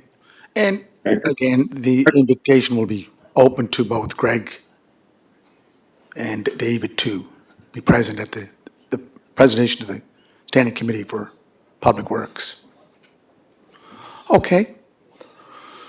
So, do you want to stay on for the next one? I think there's a Public Works resolution coming up. Under C, one Public Works resolution, RFQ award for hostile vehicle mitigation barricades. It's in your package. Do you want to read it? Thank you, Your Worship. Public Works Committee Resolution Number 1, moved by Councillor Mitchell Tweel, seconded by Councillor John McAleer. Let it be resolved that as per the conditions of the public request for quotes for hostile vehicle mitigation barricades, that the submission of Meridian Rapid Defense Group in the amount of $430,477.86 plus all applicable taxes be accepted, and that a budget transfer from the Public Works capital account for parkade major repairs and parking, new public parking spots in the amount of $80,477.86 plus all applicable taxes to urban beautification event safety barriers be accepted, and that the mayor and the CEO are hereby authorized to execute standard contracts and agreements to implement this resolution. Councillor Tweel. The vehicle mitigation barricades event safety barriers resolution. Here are the following key attributes. The purpose and the motivation behind such a mechanism and device is to improve public safety during major on-street events that require full road closures in Charlottetown. The need: large events on streets such as Queen Street and Kent Street create vehicle-related safety risks that require a robust, purpose-built barrier system. The recommended supplier, Meridian Rapid Defense Group, was the highest scoring bidder and received full technical points. Safety performance: the proposed barriers meet the required vehicle impact and safety standards and were reviewed and supported by the police and fire services. And that was critical, that the fire department and the fire department, police department, both gave their full approval behind these particular barricades, because, as we know, with the discussions that have taken place over the last 2 to 3 years and the relocation of the farmers market, safety was a major obstacle, and fire service and police didn't feel that we had the right devices, the right mechanisms in place. And in terms of due diligence, the solution was developed through extensive interdepartmental consultation, including emergency services, public works, event operations staff. And from an operational functional perspective, the system provides a vehicle mitigation while maintaining emergency access and event functionality. So those are some of the key points. I want to thank our senior management in Public Works for outlining those key points, but we had great debates here about the relocation of the farmer's market, for example, down to the waterfront. So if there's an opportunity to revisit that, then what we're voting on here tonight will play, I would suggest, an indispensable, critical role as to not only the possible return of the farmers market on Queen Street, but other events that take place like Farm Day in the city, Victoria Christmas, some of the major events that's taking place down at Kent Street, which are very popular. And I believe the city is on the right track. Public Works is on the right track, doing our due diligence from a contemporary point of view. And I think with the, it was discussed at the Public Works Committee meeting, our staff will be taking the prerequisite training. They'll be easy to transport, and I think that I'm very pleased that the fire department and the police department, as well as the events staff, have signed off collectively and approved the strategy that this is outlined in our resolution. Thank you. Okay. Questions called? Questions called? Oh, no, Councillor Beck? Just a quick question. It's kind of it was a kind of, the scoring or point allocation was kind of strange. We had 3 highly technical and 3 not very financial. I guess when you look at all 3 of the highly technical ones coming through with the 2 out of 15, and then the other one coming out as 15 out of 15, but it was far less on the technical side. So I guess just my question is, a process, do we always go with the highest total score when issuing our RFPs, or is that the final determinant on who gets awarded the contract? Thank you for your question, Councillor Beck. Yes, the highest score usually carries the day, and that's what our senior staff recommended the committee.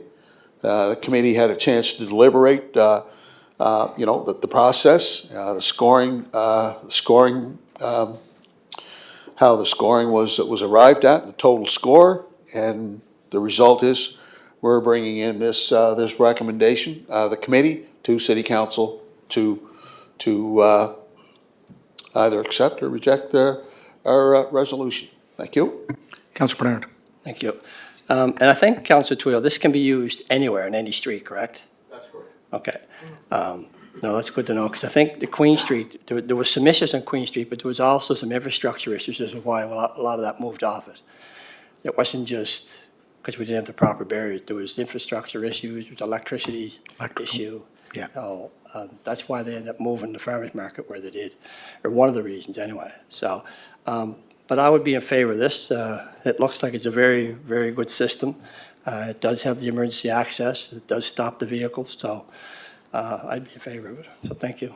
Okay, Councillor Twill.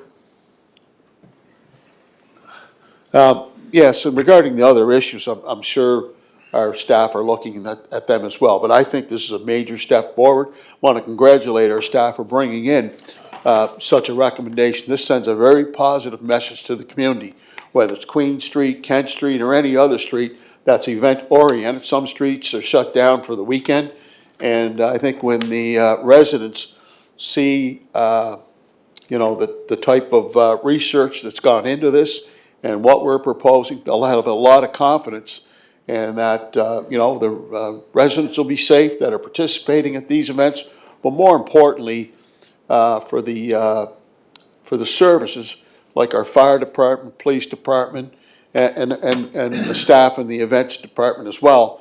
They all work together. It's interdepartmental cooperation and collaboration, and I feel a lot more confident moving forward when it comes to different agencies that are looking to host events in our city. Thank you. Question called?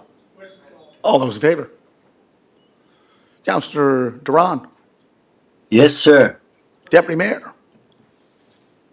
In favor. Okay, want to read the next one, sir?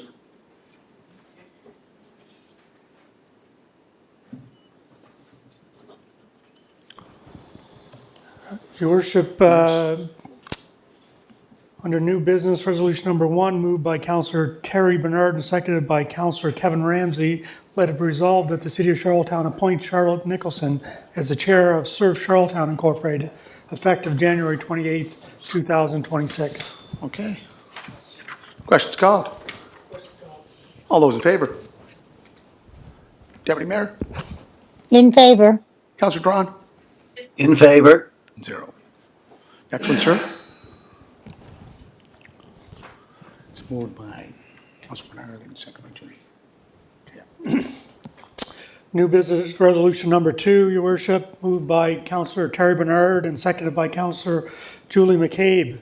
Let it be resolved, whereas council is responsible for conducting the annual performance evaluation of the Chief Administration Officer, and whereas council may appoint a committee to oversee and carry out this evaluation process. Therefore, be it resolved that council hereby appoints the following members of council as recommended by His Worship Mayor Brown to the CAO Annual Performance Evaluation Committee. Mayor Philip Brown, Councillor Norman Beck, Councillor Terry Bernard, and Councillor Julie McCabe. Councillor Ramsey. Yes, thank you for that, Your Worship. Reading through it and discussing it last week or 2 weeks ago, whenever we were here, am I missing something? Like, what is going to be the role of these 4 individuals? Because MNP, we're still in contact, or they're still under contract, are they not? With them for another 6 months, or we got a vibration there. So anyway, what is their role going to be? Like, are they going to be working with them, or does MNP just send council an update on questions like they did other years? Or am I missing something? I don't know what I'm missing here. They'll be working in conjunction with MNP, and in terms of what this is, I looked at CAMA, which is the Canadian Association of Municipal Administrators, and they lay out templates and talk about setting up committees to perform CAO performance evaluations. And again, this is to work in conjunction with MNP or whoever we get, but I know we will have to it will require some professionalism to work with us. And I think that was discussed a couple of weeks ago when we discussed it. Councillor Tweel. Yeah. When the call went out for members of council wanted to participate on this committee, my colleague, Councillor Justin Matart, had put his name forward. I don't see his name here. So what I'd like to do is make an amendment to this list that's before council and add Councillor Matart's name to the roster. I think that he was good enough to put his name forward. I think he wants to make a contribution on this particular committee. So I believe that Councillor Matart should be added to this steering committee or working committee or whatever you want to call it. So I make an amendment to have Councillor Matart added to that committee. So a friendly amendment, I have to go to the mover and the seconder. Yea or nay? Oh, just 1 second. Yeah, no, it makes no difference to me, Your Worship. I think at the end of the day, I mean, all we're doing is preparing the evaluation template. Yeah. We're going through a professional HR, it's a big firm, is my understanding. So it's just to bring that criteria back to council. So I think, I understand whenever this was set up, I think you had mentioned there's going to be 3 people on the committee, or the discussion that night was 3 people on the committee. So anyway, You're all right whatever with- council decides. I'll second it. Okay. Speaking of the amendment, Councillor Matart? I guess I can, yeah. Well, thank you for that, Councillor Tweel. In full disclosure, yes, I did put my name forward, and that's fine. Whether I'm on there or not on there, that's not really my debate or my question. My question is a little bit more around the process. So if I recall correctly, we as a group agreed that we would send in an expression of interest if you wanted to participate on this particular committee or working group, whatever that may be. And then we, as mayor and council, would collectively determine what that composition of that committee looked like. And so it looks like that decision of membership has been made without full council input. Hence why possibly Councillor Tweel's asking, how come I wasn't considered for that particular group? So more curious than anything is what criteria was used, or how did we get to selecting the appointees when we didn't have a discussion as a committee group, as mayor and council, to determine the composition of that. So it could have meant we had 1 member on it or 10 members on it. We didn't come to those decisions. I'm guessing by the resolution, the mayor, you made those decisions. Right. Based on the recommendation. So again, it's not about me, whether I'm on it or off it. It doesn't matter. I mean, I put my name forward to participate, in trying to show some initiative to help in this area. But again, this isn't about me. Why am I not on this list? Your name's I will there. participate if it was so chosen, but I think it's about the process. I don't think we followed the process that we were going to follow. How do we know there wasn't 7 names that were submitted? And if so, how did we get down to what we are? And what does that composition look like? Yeah. So that's my comments on that. And again, I'd be, this is not about me being on it or not being on it. I really Okay. want to emphasize that. Amendments on the floor. Okay. Amendments on the floor. Okay. All those in favor with the amendment? No, just, excuse me. The green light there from Councillor Beck. ahead. I think before I vote, I'd like to understand how we got here. Yeah. So I think Councillor Matard has asked a legitimate question, and I think that question, because I have the same question myself. Yeah. We went from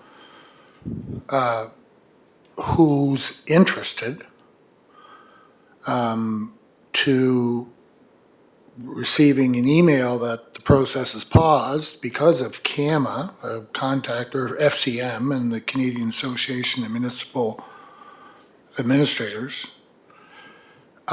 So again, I don't think that we fully even understand here what our process is. Councillor Bernard just indicated, well, we're just simply creating a template.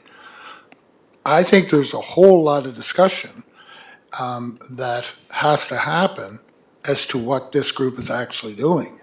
And it's not simply the annual performance evaluation committee.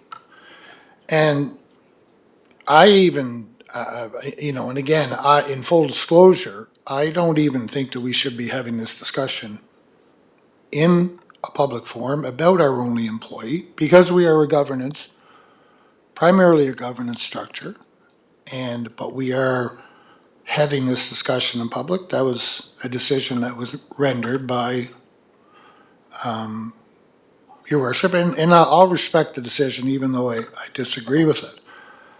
But I think we have to have a question of how we ended up with this, because even the wording I think the wording is problematic, whereas council is responsible for conducting the performance, and whereas council may appoint a committee, council hereby appoints as recommended by His Worship Mayor Brown. So because we are all 11 of us have equal authority and responsibility for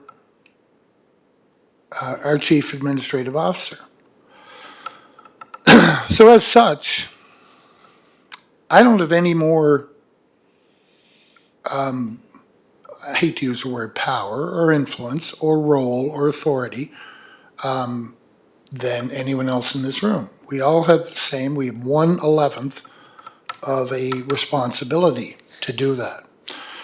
So I would like an answer to the question as to how we even got to this, how we arrived at 4, how we arrived at who's on there. Okay. And So our clerk of minutes and meetings sent a response referring to the procedural bylaw, section 43, committees of council. subsection 43, subsection 1, the mayor may establish standing and/or ad hoc committees that will consider, discuss, and debate matters of council interest before such matters are forwarded to council for decision. So I used that one. As for the 3 plus the 1, I went to CAMA, and under CAMA, it said the mayor, and I have it right here, that the mayor should, chair of the CAO Performance Evaluation Committee, chair of the CAO Performance Evaluation Committee. Typically, the mayor takes the lead on the CAO's performance evaluation unless he or she appoints a subcommittee of council to lead the process where another councillor would be appointed as the chair. And the 3 came from our numbers right now. We have 3 members on standing committees. I have 1 vote. I can sit on all standing committees because of the MGA. And I have the full rights of a member at large. So the 3 plus the 1 came with what the names you have there. You're a former chair of the HR. You oversaw your current, but you oversaw the process of our current hire. Councillor McCabe was on that committee. So again, we had 4 members that submitted names. I submitted 3 plus my own, and that's what we have in front of us. Councillor Beck.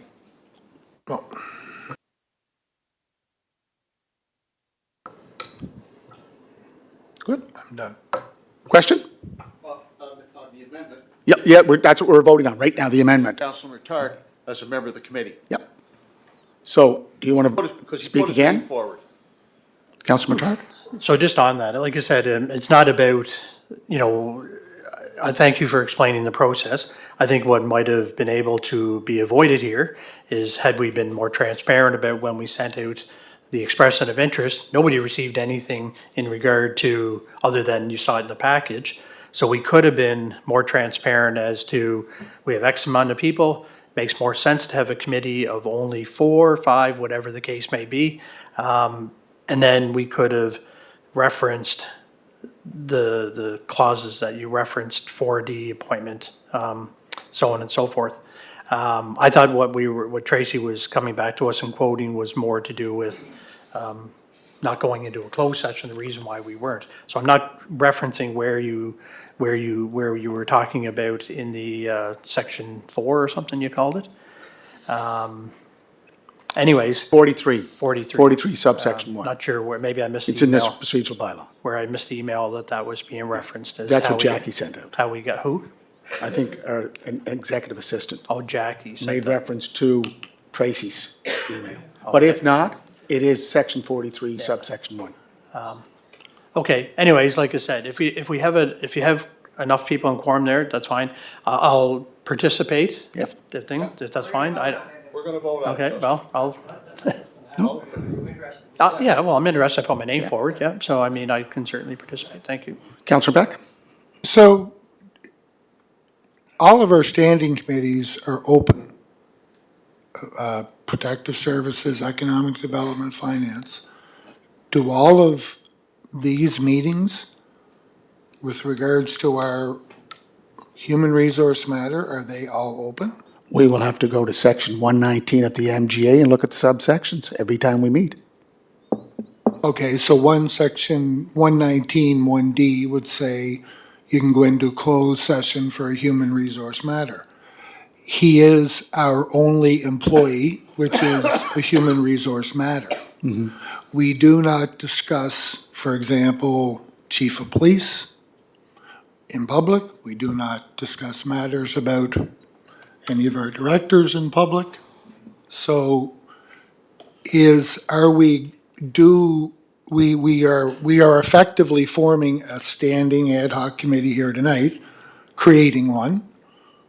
So does that what does that mean? Is everything public, or do we have to go into? We have to follow the Municipal Government Act, specifically keeping an open meeting vis-a-vis a closed meeting. A closed meeting is covered under subsection 119.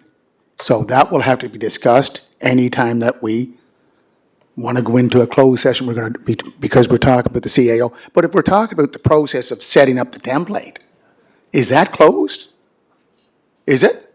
That's what we'd have to determine. But I think that's getting away from the amendment that is being asked by Councillor Twill. It is and it isn't. Well, no, But it is. also, It it is. also impacts the decision of whether to go ahead this way. You know, it is, they are kind of tied together and they are not, but let's just vote. We'll work that out. No, can I, 1, 2, and then Councillor McCabe? Yeah, I'm up, thank you. I think that the first step, once we get together, is to, I don't think we know exactly what the focus or the direction of this committee totally is yet. I think we have different perspectives of what this role is. So the first thing will be is that we get together and have an opportunity to see what the working role is and come back and get the sanction from everybody in this room to make sure we're all on the same page. We haven't even gotten out of the gate No. yet. We haven't even unlocked the gate. No. I don't think it's just a template. I think there's more work to be done, but that's just my opinion, and if we have a chance. I to only use come template together, because of that my would be reference to the lovely. CAMA. That's all. Councillor Bernard? No, I was just going to say that this, to me, it's not the person, it's the position. And you're looking, basically, my understanding is we're looking to do his evaluations coming up in 5 months' time, and they wanted to put some criteria to the evaluation. So it's the person. Okay. It's not the person, it's the position, so. Councillor Twill, did you call the question on the amendment? Questions on the amendment? It's on there. All in favor? No, you can vote for yourself. Yeah, it's like going to vote in the polls. Vote for yourself.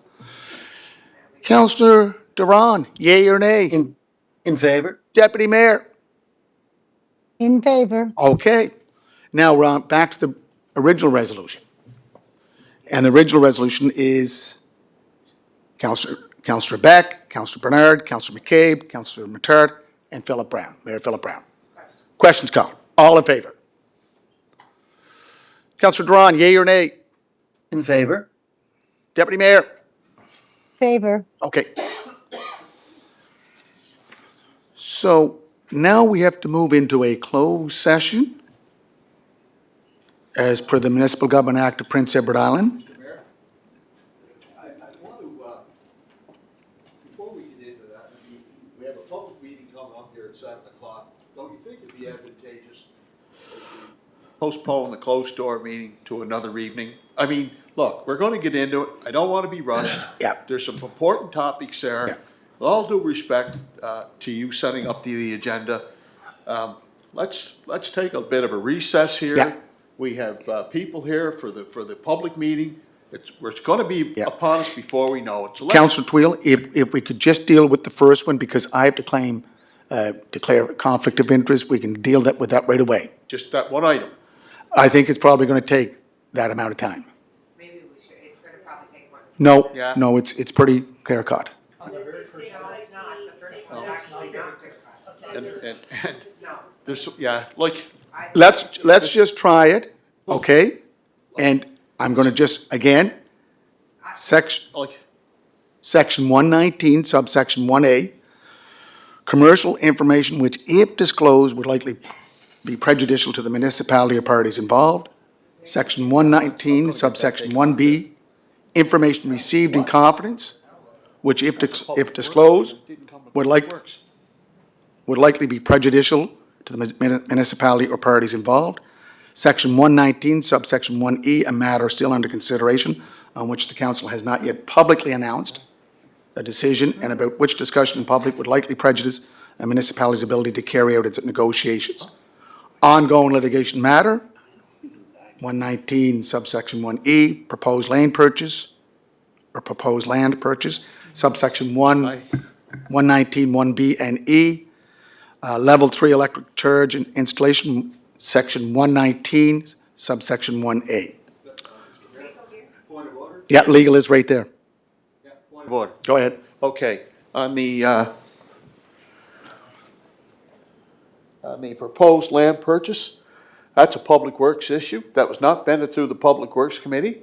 I'm recommending that go back to the Public Works Committee so the Public Works Committee can have time to discuss that particular proposal and what's behind that proposal, so that we have all the information, we're better informed, then we can bring a recommendation to council. That did not go through the Public Works Committee, so I want that off the agenda. Your worship, Councilor Bernard? why don't we just make an amendments now that we just try and get the first one in and the That's other ones it. go for another No, night? I understand that, Councilor Bernard, but I want that, that's a Public Works Yep, issue. yep, then that's And fine. it did not come to Yeah. Public Works, Okay. Okay. so I Okay. want it off the agenda. Yeah. Because We you only got- got 20 minutes. Ready to go. Okay. All in favor? Going down, So that's off there. Yeah. we're doing with the first one. All in favor? Favor? Yeah. Yeah. And we'll have to end that. Deputy Saturday Mayor? regardless.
Okay.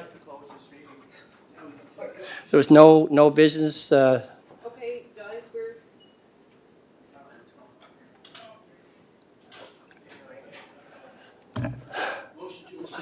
motion to adjourn? There was no business to make a decision on right now after the closed session, so, okay. Thank you. Thank you.